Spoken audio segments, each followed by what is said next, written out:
Hello class 4 बच्चों, आज हम पढ़ेंगे वचन पाठ 6 वचन। तो चलिए आप अपनी बुक निकालिए और ओपन करिए पेज नंबर 38। वचन यहाँ पर देखिए बच्चों, एक बच्चा है, उसके पास 5 गुब्बारे हैं, है ना।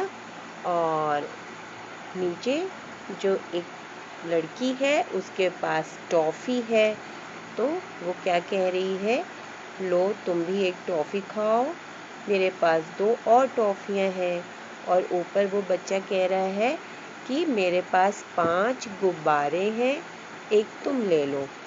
तो बच्चों इससे संख्या का बोध हुआ ना, गुब्बारे में भी संख्या का बोध हुआ और टॉफ़ियों में भी।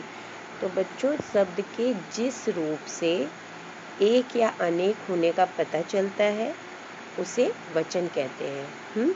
शब्द के जिस रूप से हमें एक और अनेक का बोध होता है उसे वचन कहते हैं। वचन में बच्चों संख्याओं का बोध होता है, इसमें कोई एक संख्या होती है, कोई और एक से ज़्यादा संख्या होती है, तो उसे वचन कहते हैं। अब वचन के हम लोग भेद जानते हैं कि वचन कितने प्रकार के होते हैं। बच्चों यहाँ पे देखिए वचन 2 होते हैं, एक वचन, बहुवचन। एक वचन जो होता है उससे हमें किसी एक वस्तु, एक व्यक्ति का बोध होता है, और जो बहुवचन होता है उससे एक से अधिक व्यक्तियों और वस्तुओं का बोध होता है। तो यहाँ पर देखिए एक वचन शब्द के जिस रूप से किसी प्राणी, वस्तु, स्थान के एक होने का पता चलता है उसे एक वचन कहते हैं। जैसे लड़का गेंद से खेल रहा है, लड़का गेंद से खेल रहा है, और तोता डाल पर बैठा है, तो ये एक वचन हुआ। अब यहाँ पर लड़का और तोता शब्द एक वचन है।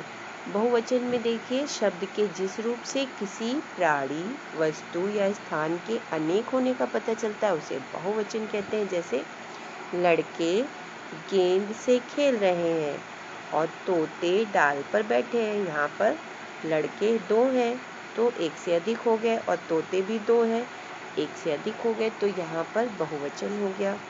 बच्चों कुछ संज्ञा शब्दों के बहुवचन रूप, नीचे देखिए लिखा हुआ है कुछ संज्ञा शब्दों के बहुवचन रूप। एक वचन, बहुवचन।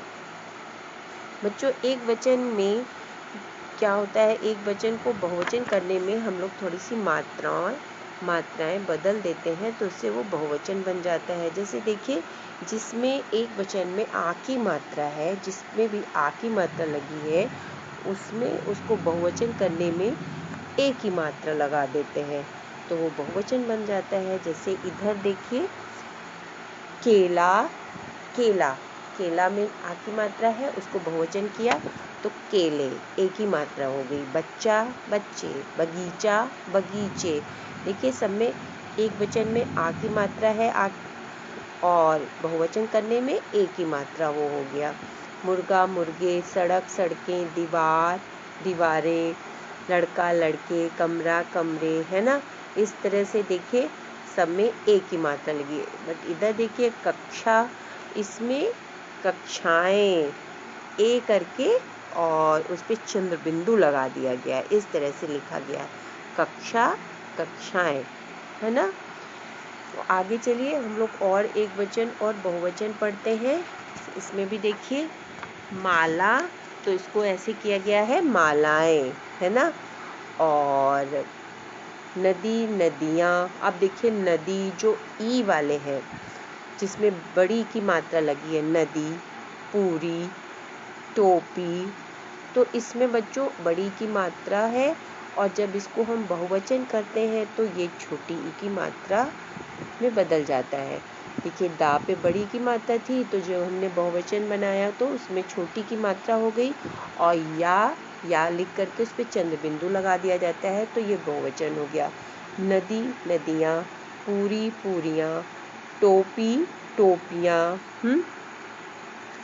मक्खी में भी देखिए मक्खी, मक्खियाँ, मिठाई, ई को जो बड़ी ई है उसे छोटी ई कर दिया है। मिठाई, मिठाइयाँ, रानी, रानियाँ, है ना। इस तरह से देखिए इसमें छोटी की मात्रा करके यहाँ पे चंद्र बिंदु लग गया है। अब यहाँ पर नीचे देखिए लिखा है वचन संबंधी कुछ नियम। अकारांत, अकारांत, अकारांत का मतलब है आ, बड़े आ की मात्रा वाले शब्द जो होते हैं। अकारांत अर्थात आ की मात्रा से अंत होने वाले पुल्लिंग शब्दों का वचन बदलते समय बिंदी नहीं लगाते। जैसे कि पंखा, पंखा है आ की मात्रा लगी है तो इसमें पंखे ए की मात्रा लगाया है बट बिंदी नहीं लगाएंगे इसके साथ। जैसे इसमें देखिए पंखे सही है, जिसमें बिंदी लगी है वो गलत है। छाता, छाते, बिंदी नहीं लगाएंगे, है ना। फिर देखिए नदी, दवाई, मिठाई, चाबी आदि इकारांत शब्दों का, इकारांत जो ई की मात्रा लगी हुई है, नदी में, दवाई, मिठाई, चाबी, इन सब में इकारांत शब्दों का वचन बदलते समय पहले इकारांत किया जाता है। जैसे मैंने बताया ना, छोटी की मात्रा लगाते हैं, इसी को बोलते इकारांत किया जाता है। फिर या जोड़ दिया जाता है, जैसे नदी, नदियाँ, चाबी, चाबियाँ। ठीक है बच्चों, तो आप इस तरह से पढ़िए और इसमें एक वचन और बहुवचन किस तरह से बनाए जाते हैं ये मैंने कुछ आपको बता दिया है। और यहाँ नीचे लिखा हुआ है आओ कुछ और जाने। तो बच्चों यहाँ पर बड़े, अपने से बड़े व्यक्ति या किसी आदरणीय व्यक्ति के लिए बहुवचन का प्रयोग किया जाता है। जैसे कि कोई बड़ा है अपने से तो वहाँ पर उनको आदर देने के लिए हम लोग बहुवचन का ही प्रयोग करते हैं। जैसे पिताजी जल्दी घर आ गए। अब हम लोग यहाँ पर गए, जो गए है तो वो बहुवचन है। और अगर हम लोग ऐसे कहेंगे पिताजी जल्दी घर आ गया तो ये अच्छा नहीं है, क्योंकि वो बड़े हैं, उनको आदर देने के लिए हम बहुवचन का प्रयोग करेंगे। मेरे बड़े भाई मुंबई में रहते हैं।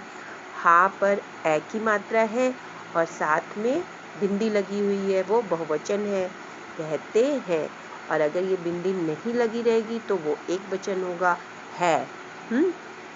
मेरे बड़े भाई मुंबई में रहते हैं, ये आदर सूचक है, इसलिए बहुवचन का प्रयोग किया गया है। अब यहाँ पर देखिए लिखा है हिंदी में कुछ शब्द एक वचन होते हैं, उनका प्रयोग बहुवचन के समान किया जाता है। जैसे मैंने भगवान के दर्शन कर लिए, उसकी आँखों से आंसू निकलने लगे, उसकी आँखों से आंसू निकलने लगे। तो यहाँ पर आंसू जो है वो बहुवचन है। ठीक है बच्चों, तो आज आपने वचन सीखा। वचन का अर्थ होता है संख्या, इससे हमें संख्या का बोध होता है, एक संख्या और अनेक संख्या का। तो फिर वचन के दो भेद हैं, एक वचन और बहुवचन। चलिए अब हम लोग कुछ अभ्यास कार्य भी देखते हैं। इसमें यहाँ पर लिखा है सही उत्तर पे सही का निशान लगाइए। तो आप लोग जल्दी से पेंसिल ले लीजिए और पहले आप ध्यान से सुनिए, उसके बाद करिएगा। मैं इसको आपको PDF दे दूँगी, आपको ये एक्सरसाइज आपके उसमें असाइनमेंट में मैं भेज दूँगी ये लिख करके, तो आप लोग पहले इसे समझ लीजिए। ऋतुएं बदलती रहती हैं। ऋतुएं, अब ये बहुवचन है, देखिए ऋतुएं बदलती रहती हैं। हाँ पर ए की मात्रा साथ में बिंदी, ये बहुवचन है, ये याद रखा करिए। जहाँ पर बिंदी नहीं होगी है में, वो एक वचन, और बहुवचन के लिए है। और किसी को आदर, जैसे बड़ों को आदर देने के लिए भी है लगाया जाता है नहीं। ऋतुएं बदलती रहती हैं, इस वाक्य में ऋतुएं कौन सा वचन है? बहुवचन है ना, तो बहुवचन पे लगाएंगे।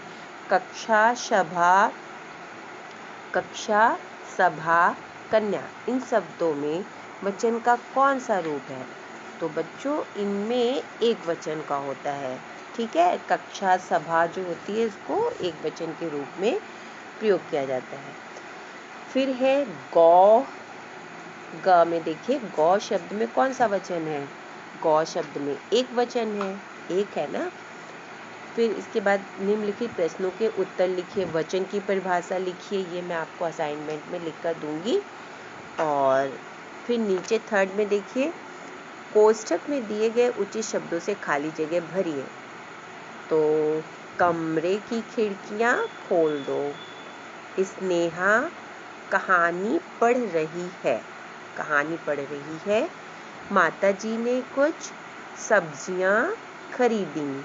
खरीदी बहुवचन है, बिंदी लगी हुई है। माताजी ने कुछ सब्जियां खरीदी। भजन मंडली में साधु मस्त होकर गा रहे थे। साधुओं नहीं होगा, साधु।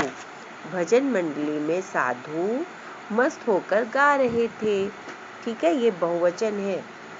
वे कक्षा में बच्चे पढ़ रहे हैं। कक्षा में बच्चे पढ़ रहे हैं। ठीक है, बच्चा पढ़ रहे हैं नहीं, बच्चे पढ़ रहे हैं। देखिए बहुवचन है, पढ़ रहे हैं।